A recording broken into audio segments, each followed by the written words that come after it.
નમસ્કાર મિત્રો, હું છું ગોપાલ ઇટાલિયા. આજે એક મહત્વના વિષય ઉપર ધ્યાન દોરવું છે. બીજેપીની સરકાર હિન્દુત્વના ખૂબ મોટા મોટા અને જૂઠા દાવાઓ કરે છે, પરંતુ જ્યારે ખરેખર હિન્દુ આસ્થાનો વિષય આવે, સનાતન પરંપરાનો વિષય આવે, અને જ્યારે ખરેખર આપણી આધ્યાત્મિક સંસ્કૃતિનો વિષય આવે, ત્યારે ભાજપ સરકાર દ્વારા હંમેશા હિન્દુ શ્રદ્ધાળુઓ અને હિન્દુ આસ્થા ધરાવતા વ્યક્તિઓનું આસ્થાનું ધ્યાન રાખવામાં આવતું નથી. ભવનાથની અંદર જે મેળો થઈ રહ્યો છે, ભવનાથમાં જે મેળો થઈ રહ્યો છે, એ મેળાની અંદર હમણાં હર્ષ સંઘવીએ 4-5 મીટિંગો કરી. જુનાગઢમાં સરકારી માણસો અને બધા અલગ અલગ આગેવાનો સાથે ગાંધીનગરમાં મીટિંગ કરી અને એવો નિર્ણય કર્યો કે ભવનાથ મેળામાં ગિરનાર દરવાજાથી કોઈ પણ વાહન અંદર જઈ શકશે નહીં.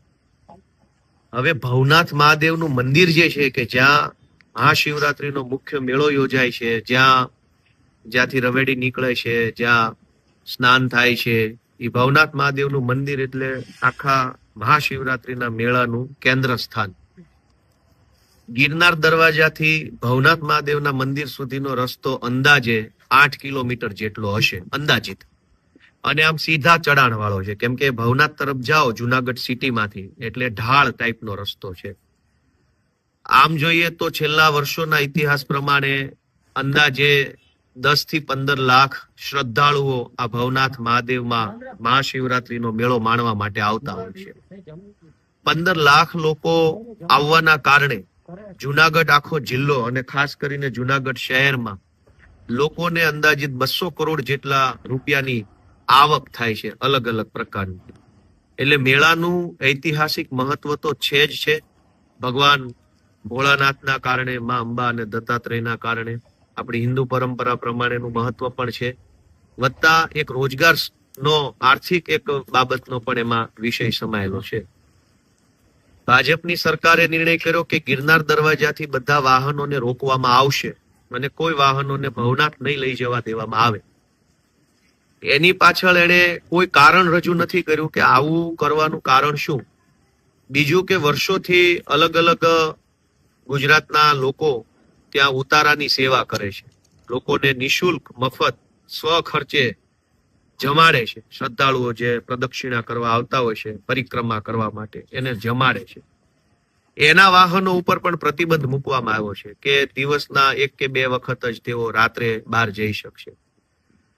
જ્યારે ભાજપની સરકાર ઉત્તર પ્રદેશની અંદર પ્રયાગરાજમાં જે કુંભ મેળો કર્યો, એમાં લગભગ અંદાજે 8 થી 10 કરોડ લોકો આવ્યા હતા અને બહુ સારો મેળો યોજવામાં આવ્યો એવો દાવો જો ભાજપની સરકાર કરતી હોય, તો પછી જુનાગઢની અંદર માત્ર 10 લાખ લોકો ભવનાથમાં આવે તો વ્યવસ્થા કેમ નહીં થાય? તમે તો દાવા એવા કરો છો કે 10 કરોડ લોકોની વ્યવસ્થા પૂરી પાડી. હવે 10 કરોડ લોકોની વ્યવસ્થા પૂરી પાડો છો તો 10 લાખ લોકોની વ્યવસ્થા પૂરી નહીં પડે. અને એટલે આ આખું જે ભવનાથનો મેળો છે એનું આધ્યાત્મિક મહત્વ ઓછું થઈ જાય એવા પ્રયત્નો ભાજપની સરકારે કર્યા છે. હવે જો ગિરનાર દરવાજાથી અંદર વાહનો લઈ જવા દેવામાં નહીં આવે તો 10 લાખ લોકો પણ જો મહાશિવરાત્રીના મેળામાં આવે અને 10 લાખ લોકો પૈકી 5 લાખ લોકો જો વાહનો લઈને આવશે તો એ 5 લાખ વાહનો જુનાગઢ સિટીમાં તો ક્યાંય મૂકી શકાય એવી જગ્યા છે જ નહીં. એવી કોઈ વ્યવસ્થા, જુનાગઢ સિટી આખું ટ્રાફિક જામ થઈ જશે, આખું સિટી હેરાન થશે. બીજું કે ભવનાથમાં મહાશિવરાત્રીના મેળામાં દૂર દૂરથી લોકો આવતા હોય છે. હવે એમની સાથે બાળકો હોય, કિંમતી સામાન હોય, કપડા લતા હોય, ઘણું બધું હોઈ શકે છે. તો એ બધા થેલા શું ખભે લબડાવીને 8 કિલોમીટર ચાલતા બહેનોએ જવાનું? કોઈ માનો કે 2 દિવસ મેળામાં રોકાવા માટે આવ્યું છે અને માનો કે ભાવનગર જિલ્લામાંથી કે સાબરકાંઠાથી કોઈ મહાશિવરાત્રીનો મેળો કરવા આવ્યું તો 4 જોડી કપડા લઈને આવ્યા. હવે 4 જોડી કપડાનો થેલો ખભે લબડાવી અને ગિરનાર દરવાજાથી ભવનાથ સુધી ચાલતા જવાનું. અને સાથે જો નાના બાળકો હોય તો બાળકોને શું તેડીને 8 કિલોમીટર ચાલવાનું? જો કોઈ સિનિયર સિટીઝન હોય, 60-65 વર્ષના વડીલ હોય, કેમ કે ખાસ કરીને વડીલો આવા બધા જે આપણા લોક પરંપરાના તહેવારો છે એમાં ખૂબ રસ લેતા હોય છે, મોટી ઉંમરના આપણા વડીલો. તો ગિરનાર દરવાજાથી 60, 65, 70 વર્ષના વડીલો કે જેને મહાશિવરાત્રીમાં ભવનાથ મંદિરે જવું છે એને શું ચાલતા જવાનું? તો આ કેવા પ્રકારની કુમતી કુબુદ્ધિ ભાજપની સરકારને સૂજી છે. અને ખાસ કરીને હર્ષ સંઘવી જયારે આ આખા મહાશિવરાત્રીના મેળામાં લાઇમલાઇટમાં રહેવા માટેનું આખું આયોજન ગોઠવે છે, તો એમને વિનંતી છે કે હિન્દુ પરંપરાનો તમે દાવો કરો છો, હિન્દુત્વવાદી સરકાર હોવાનો દાવો કરો છો, તો શા માટે હિન્દુ શ્રદ્ધાળુઓ હેરાન થાય, પરેશાન થાય, 8-8 કિલોમીટર ચાલવું પડે, એવા પ્રકારના મનગઢત નિર્ણયો લો છો? અને આની અંદર બીજું પણ તકલીફ છે કે જુનાગઢ શહેરમાં રહેતા જે કંઈ પણ 2-5 લાખ લોકો છે, એમાંથી મોટા ભાગના લોકો રાત્રે ડાયરો માણવા માટે જતા હોય છે, કેમ કે ત્યાં અલગ અલગ જગ્યાએ સંતવાણી ચાલતી હોય છે. તો એ દરેક માણસે રોજ રાત્રે જો 2 વ્હીલ લઈને જવા મળે, 4 વ્હીલ લઈને જવા મળે, તો રોજ રાત્રે કમસે કમ 50,000 થી 1 લાખ માણસો માત્ર જુનાગઢ સિટી કે જુનાગઢના આસપાસના ગામડામાંથી પણ રોજ રાત્રે સંતવાણી સાંભળવા જઈ શકે. પણ હવે તો વાહન લઈને જવા નથી દેવાના, તો રોજ રાત્રે 8 કિલોમીટર સુધી જઈ અને ભવનાથમાં કોણ જાય? બીજું કે કેટલાક મિત્રો એવા હોય છે કે દિવસે સેવા કરવા જવા માંગતા હોય છે, અથવા રાત્રે સેવા કરવા જવા માંગતા હોય છે. સેવા કરવી છે મહાશિવરાત્રીના મેળામાં લોકોની, તો એ સેવા કરવા માટે જેને જવું છે એને રોજ થોડો ચાલીને 8 કિલોમીટર જવાના. એટલે અને બીજી સૌથી મહત્વની બાબત એ છે કે સરકારી ચોપડે 51 એકર જેટલી જમીન, 51 એકર જમીન મેળો કરવા માટે અનામત સરકારી જમીન ભવનાથ તળેટીની આસપાસ છે. પણ વાસ્તવિક રીતે 51 એકર નથી, કેમ કે મોટા ભાગના ભાજપના માણસોએ ભવનાથ તળેટીમાં દબાણ કરી નાખ્યું છે, પેશકદમી કરેલી છે, અને એના કારણે મેળો કરવાની જે જગ્યા છે એમાં ભાજપના માણસોનું દબાણ છે. એટલે હવે મેળો કરવાની જગ્યા ટૂંકી થઈ ગઈ છે, ઓછી થઈ ગઈ છે. એનો ભોગ સામાન્ય જનતા, હિન્દુ શ્રદ્ધાળુઓએ બનવું પડશે. ભાજપના માણસો પાસેથી જો 51 એકર જમીન ખાલી કરાવી દેવામાં આવે તો આજની તારીખમાં પણ ભવનાથ તળેટીમાં 50 લાખ લોકો મેળો કરી શકે એટલી જગ્યા ઉપલબ્ધ છે.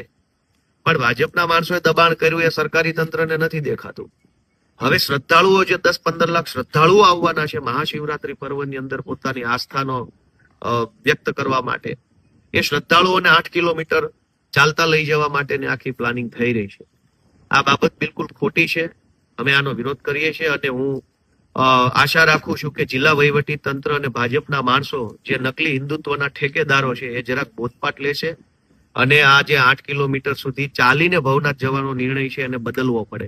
તમે બાળકોનું વિચારો, તમે સિનિયર સિટીઝનનું વિચારો, તમે મહિલાઓનું વિચારો, તમે કોઈ અંદર સગર્ભા બહેનો આવી છે એનું વિચારો કે એને કેવી રીતે ચાલતા જવાનું. અને આ જે પ્રતિબંધ છે એ કહેવા માટે તો એવું કહેવામાં આવે છે કે તમામ માટે પ્રતિબંધ છે, પણ વાસ્તવિકતા એ છે કે તમામ વીઆઈપી, વીવીઆઈપી અને રાજકારણીયાઓ છે એ બિંદાસ 4 વ્હીલ લઈને અંદર જઈ શકવાના. ખાલી આમ જનતા કે જેના થકી મેળો ઉજળો છે, જે કરોડો શ્રદ્ધાળુઓના કારણે મેળો ઉજળો બને છે, એ શ્રદ્ધાળુઓને હેરાન કરવામાં આવશે. રાજકારણીયા હશે, સરકારી નોકરિયાતો હશે, મોટા મોટા સેલિબ્રિટીઓ છે, એ બધાને તો સરકારી ગાડીઓમાં અંદર લઈ જઈ શકશે.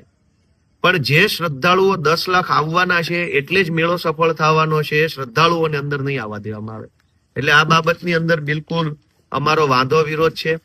હિન્દુઓની આસ્થાના નામે જે કાંઈ ભાજપે મત મેળવ્યા પછી મહાશિવરાત્રીના ભવનાથના મેળાની આટલી ઉજળી પરંપરાને તોડવા માટેનું જે કૃત્ય થઈ રહ્યું છે એ નિંદનીય છે. મારી સ્પષ્ટ માંગણી છે કે તાત્કાલિક આ નિર્ણયની અંદર ફેરવિચારણા કરવામાં આવે, નહીં તો અમે પણ સામાજિક, રાજકીય અને જે કાંઈ પણ લોક સંપર્ક કરીને કાર્યક્રમ કરવો પડશે, કરવાની અમારી ફરજ પડશે.